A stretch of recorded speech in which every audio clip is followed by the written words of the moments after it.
Good morning, children.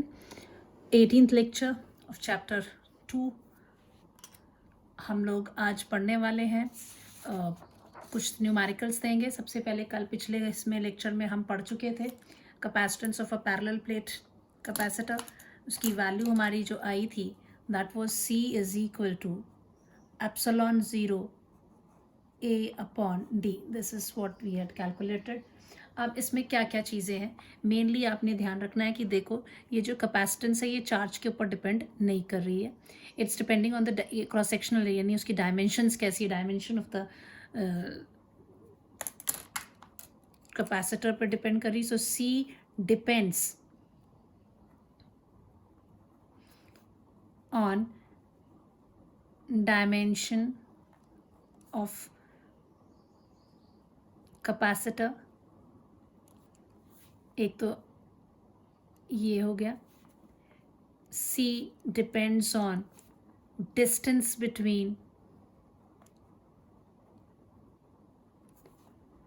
plates. C also depends on epsilon 0, that is, you will say that type of medium.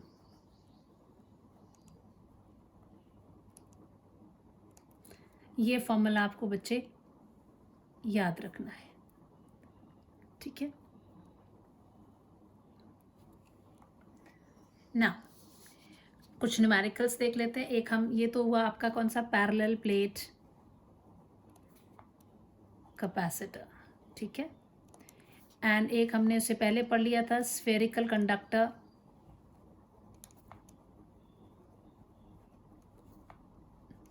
Case में जो capacitance that was equal to 4 pi epsilon 0 into the radius of. ये दो formulas हैं। आप कुछ numericals लेंगे ताकि थोड़ा और क्लियर हो जाए। ये न्यूमेरिकल मैं पहले भी ले चुकी थी। Is it possible to use a 1 microfarad capacitor in a TV set. अब टीवी सेट पे बनाना है, इसमें सिर्फ कुछ भी नहीं दिया इन्होंने, तो हमारे पास दो फॉर्मूलाज हमने पढ़े हैं, तो हम इस वाले फॉर्मूला से निकालेंगे कि कैपेसिटेंस के लिए। सो 1 माइक्रोफैरड की बात ये कर रहे हैं, तो सी का हम सीधा सबसे पहले, जब दो फॉर्मूलाज हैं ना, तो अब जब कुछ दिया ही नहीं है तो इसकी बात कर लेते हैं। अगर एरिया डिस्टेंस कुछ दिया होता तो हम ये पैरेलल प्लेट या नाम लिखा होता पैरेलल प्लेट, जब नहीं है तो definitely will be using this formula. तो C is equal to 4 pi epsilon 0 into R हो गया। सो 4 पाई एप्सिलॉन 0 की वैल्यू हो जाएगी 1/9 इंटू 10⁻⁹ इंटू आर। और सी की वैल्यू कितनी दी हुई है, 1 माइक्रो फैरड दिया हुआ है, जिसको आर को मैं अगर अकेला छोड़ दूं तो क्या लिख सकते हैं, R can be written as 1 microfarad into 9 into 10⁻⁹. 1 micro is 10⁻⁻6 into 9 into 10⁻⁹. This much meters, which is equal to 9 into 10⁻3. 9 minus 6, 3 meters. यानी देखो 9 किलोमीटर का आपका जो है स्फेरिकल कैपेसिटर यूज होना था। सो नॉट पॉसिबल, ठीक है।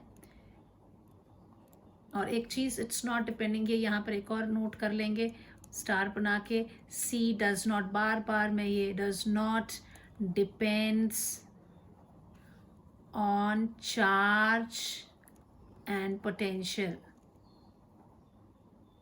उसकी डेफिनेशन में क्यू बाई वी हम ज़रूर लिखते हैं, बट फिक्स रहती है सब वैल्यूज़। चार्ज ये ऐसा नहीं है कि जितनी मर्जी हम चार्जेस उसमें डालते रहे। अब ये करने के बाद ये एक और न्यूमेरिकल लेते हैं हम।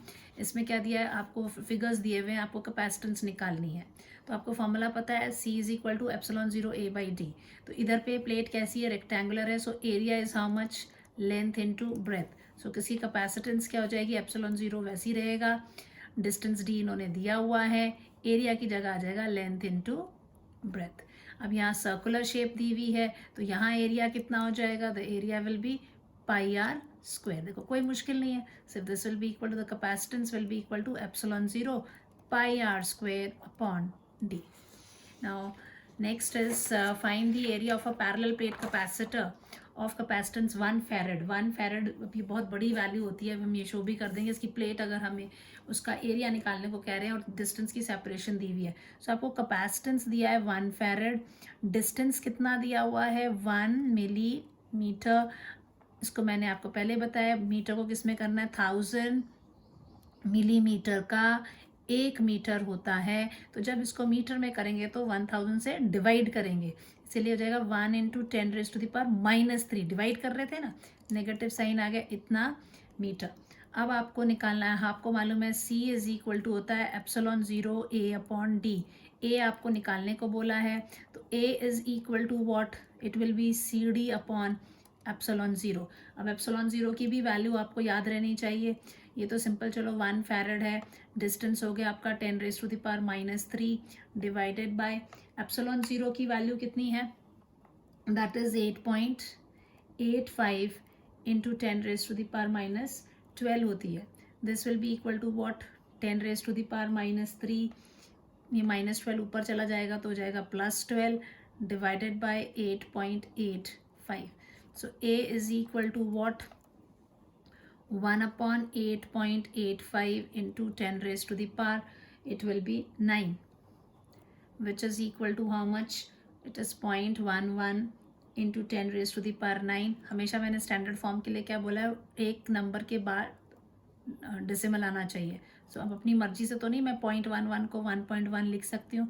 अगर मैंने इसको 1.1 लिख दिया है तो मैंने छोटे से बड़ा लिया है, तो छोटे से जब भी बड़ा करते हैं तो नेगेटिव एक ही डिजिट घुमा वो किया तो -1 into 10⁻9 meters, this is equal to 1.1 into 10⁻8 meter square. Area की बात हो रही है, metre square.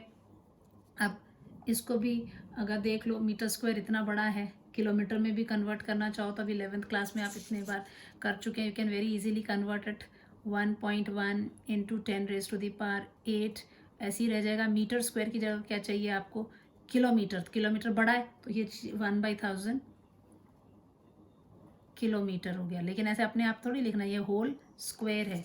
So this will be equal to what, this will be equal to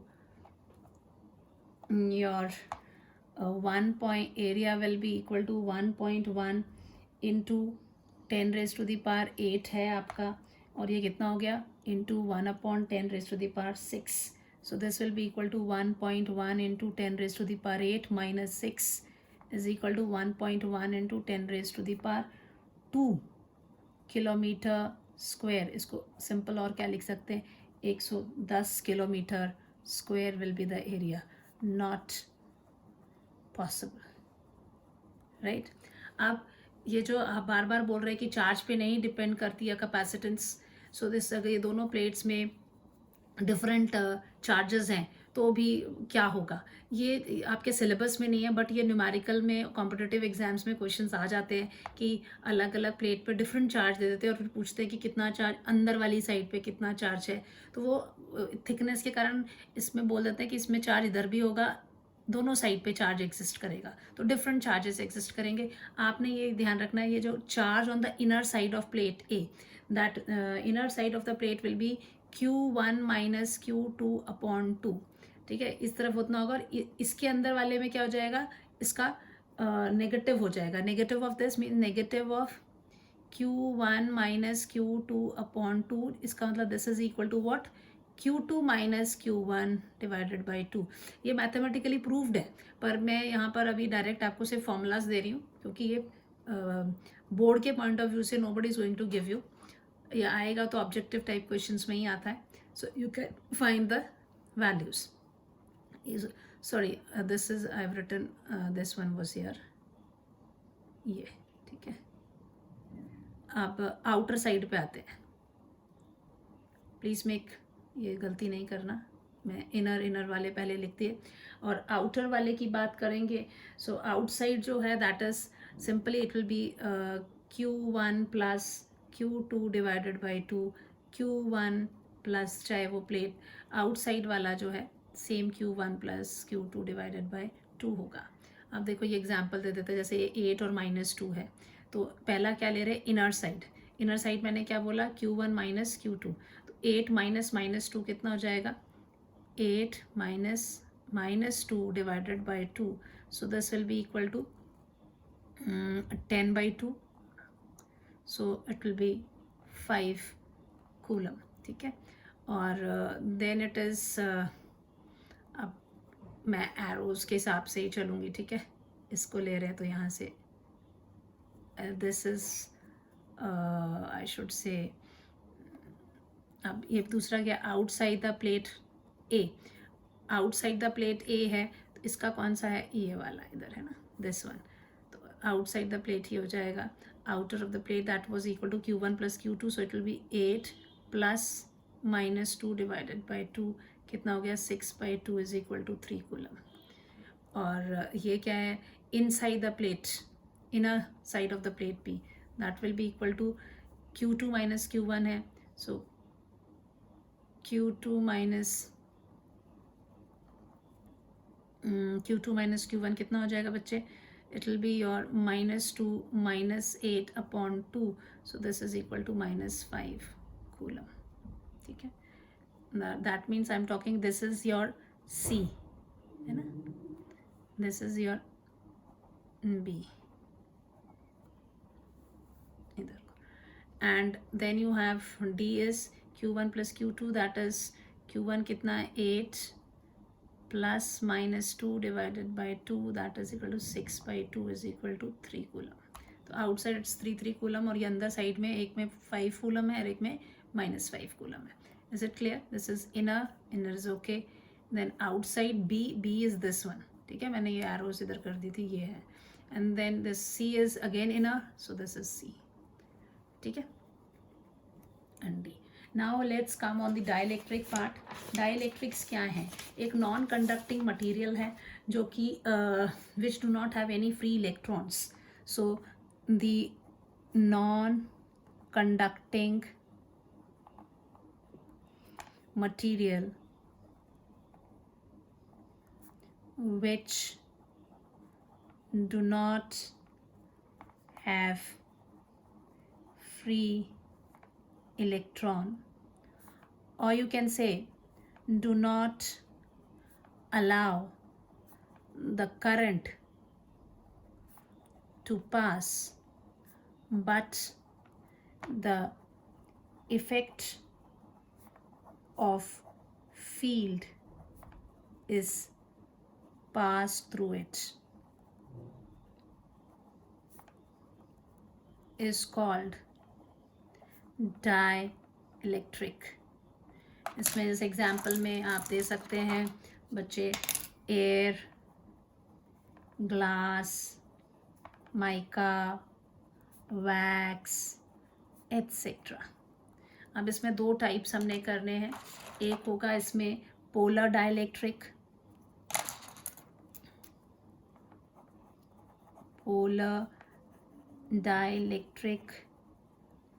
and एक होगा आपका नॉन पोलर डाइलेक्ट्रिक, ठीक है।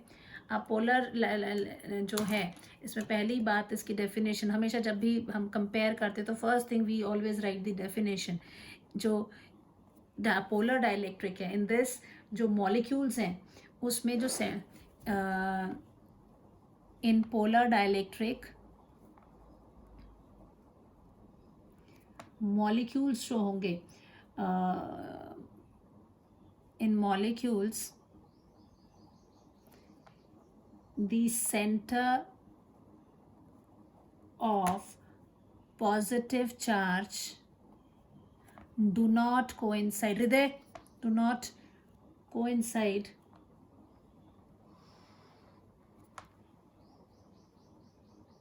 with center of negative charge, right?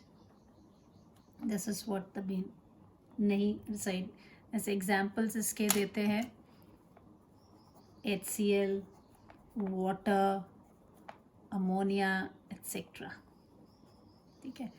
इस वाले में in this non polar molecules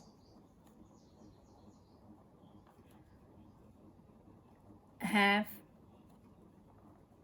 the centre of positive charge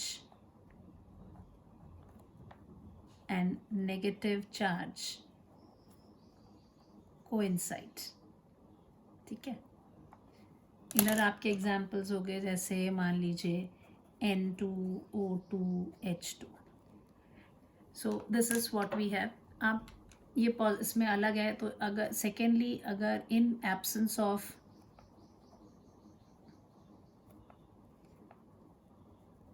external field, अगर कोई फील्ड नहीं है तब देखते हैं क्या होता, कैसा दिखता है। ठीक है, सेम चीज़ ये इसके जो मॉलिक्यूल्स हैं, हमने क्या बोला है, इसके मॉलिक्यूल्स पॉजिटिव नेगेटिव दोनों अलग अलग हैं, लेकिन ये ऐसे रैंडमली मूव करते हैं। तो नेट मोमेंटम जो है that comes out to be zero. जैसे ये मान लीजिए नेगेटिव पॉजिटिव, तो negative positive negative positive negative positive, तो उससे कट रहा है randomly, they move like this. तो जो नेट डायपोल मूवमेंट होगा that is going to be zero, minus plus minus plus minus plus minus plus like this. So E is external field is zero here, so the momentum is also zero. Linear momentum जो है polar इसका zero होगा। इस वाले में क्या था, इधर पे पॉजिटिव और नेगेटिव का जो सेंटर है, इट्स पॉजिटिव एंड नेगेटिव का सेंटर कोइंसाइड कर रहा है। इलेक्ट्रिक फील्ड ज़ीरो है, कुछ नहीं होता। लीनियर मोमेंटम जो है इसका जो डायपोल मोमेंट है, that is dipole moment is equal to zero. यहाँ पे भी डायपोल मोमेंट ज़ीरो, यहाँ पे भी डायपोल मोमेंट जो है वो ज़ीरो होगा। अगर मान लीजिए आप इसको polar was year, non polar year, ठीक है, ऐसे ही ले रहे थे ना बच्चे। तो तीसरी बात, in presence of external field अगर है तो क्या होगा, तब ये जितने जो पोलर मॉलिक्यूल्स हैं, they all align themselves in the direction of the field, opposite to the, this is the field direction. तो ये एंड इसका पॉजिटिव है, ये एंड नेगेटिव है, तो इस तरफ होंगे। तो ये सारे डायपोल्स के जो मॉलिक्यूल्स हैं ये अपने आप को ऐसे अरेंज कर लेंगे कि सबका पॉजिटिव इधर negative, positive negative, positive negative, positive negative, इस तरह से आ जाता है। तो यहाँ इस तरह से ये अपने आप को सेट कर लेते हैं, ठीक है। Negative positive negative positive negative positive negative positive negative, like this. So the इधर पे जो डायपोल मोमेंट एग्जिस्ट करेगा, इधर वाले में क्या हो जाएगा, नॉन पोलर में दे इलोंगेट लाइक दिस। पहले वो पिछले केस में था positive and the negative they were together, यहाँ ऐसे था, है ना, like this it was. Now ये क्या हो जाएगा इसका, this is the direction of the field. Field कहाँ से होता है, पॉजिटिव से नेगेटिव की तरफ जाता है, तो ये पॉजिटिव इधर हो जाएगा, नेगेटिव इधर। यहाँ पर भी डायपोल मोमेंट एग्जिस्ट करेगा। जैसे ही फील्ड आप हटा देंगे it become non polar, sorry it becomes polar. Now we had the polar dielectric, non polar dielectric, आपको क्लियर हो गया। अब एक टर्म और है जो मैंने आपको बतानी है, that is polarization of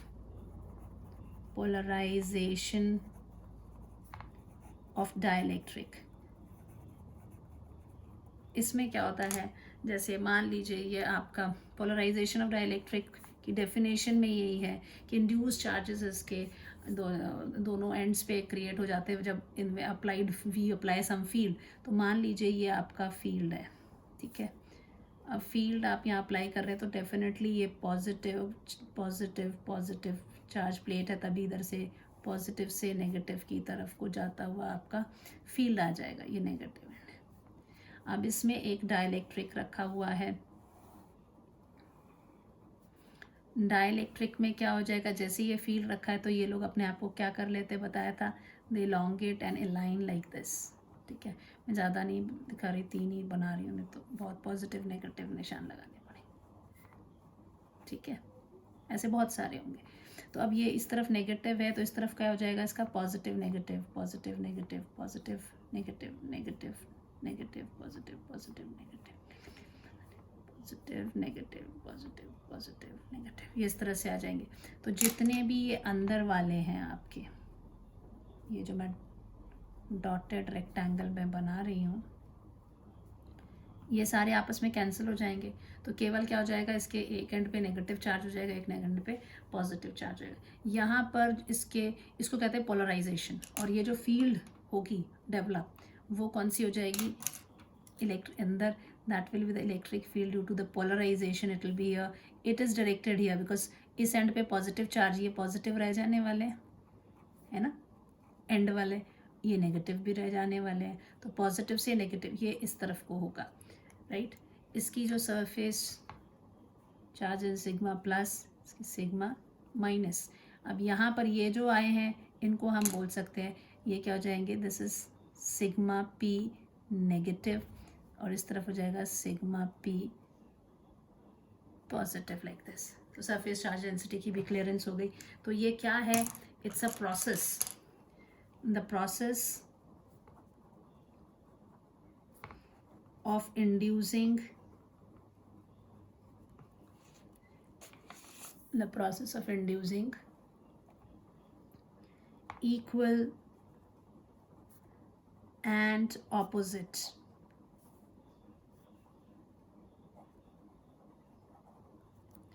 charges on the two opposite faces of the dielectric on the application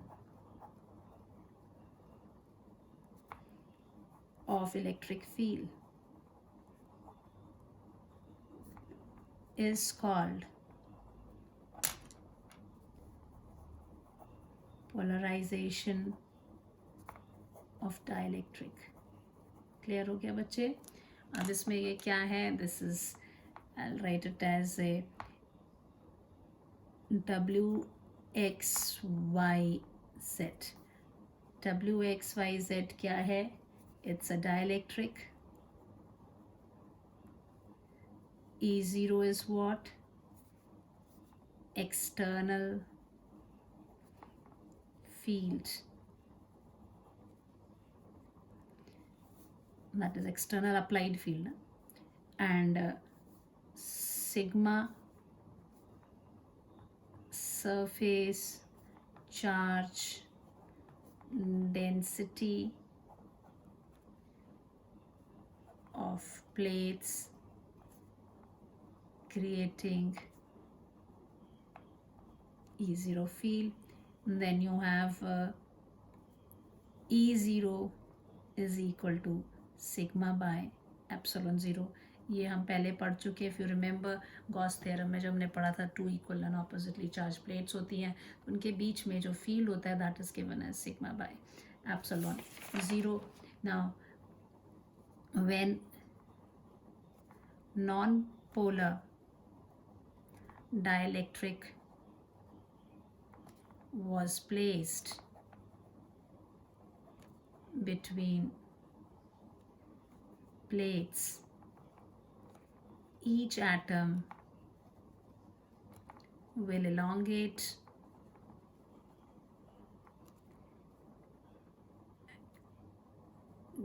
due to, क्यों हो रहे elongate, due to displacement of charges under the effect of, किसके effect of, field, and becomes polar atom। Her atom जो है इस तरह से हो जाता है। दिस व्हाट हैपन्स, जो अंदर वाले चार्जेस हैं ये जो डॉटेड, इसमें they will cancel out each other. The interior charges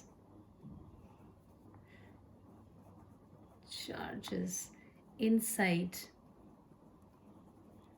dotted rectangle cancel, and induced negative and positive charges occurs on opposite face of dielectric। ठीक है बच्चे, which is called polarization। Now the field inside the dielectric is given as EP is equal to sigma P upon epsilon 0, where sigma P is what? It is the surface charge density of induced charge in dielectric. ठीक है बच्चे, और इसकी direction क्या है? EP is opposite to E0. This is my second. So net field inside dielectric कितना हो जाएगा बेटे? It will be E is equal to E0 minus EP, which is sigma by epsilon 0 minus sigma P by epsilon 0, which is equal to epsilon 0 sigma minus sigma P. E की value reduce हो गई है. Value of E is reduced. E is less than E0. ठीक है, याद रखेंगे आप. आगे मैं बताऊंगी, तो पहले भी हम पढ़ चुके हैं. इलेक्ट्रिक फील्ड कम हो रहा है तो डेफिनेटली पोटेंशियल कम होगा, पोटेंशियल कम होगा तो कम काम करना पड़ेगा, तो कैपेसिटेंस बढ़ जाएगी. नाउ डाइलेक्ट्रिक कांस्टेंट एक और है जो कि मेरे को बताना ज़रूरी है इसी लेक्चर में. डाइलेक्ट्रिक कांस्टेंट, इसको हम रिप्रेजेंट करते हैं कैपिटल K सिंबल से. ठीक है, so this is the ratio of applied. ये जो है आपका K, this is a ratio of applied electric field. Applied electric field intensity. Applied electric field intensity कितनी है बच्चे? E0 to the reduced value of electric field intensity कितनी है? E on placing a dielectric कहाँ पे? Between oppositely charged plates is called dielectric constant. ठीक है बच्चे, तो आपका फॉर्मूला आ गया K is equal to E0 upon E. ये आपको याद रखना है. अब E0 जो है आपका क्या है? ग्रेटर देन E है, देयरफॉर क्या इम्प्लाई होता है? K is always greater than 1.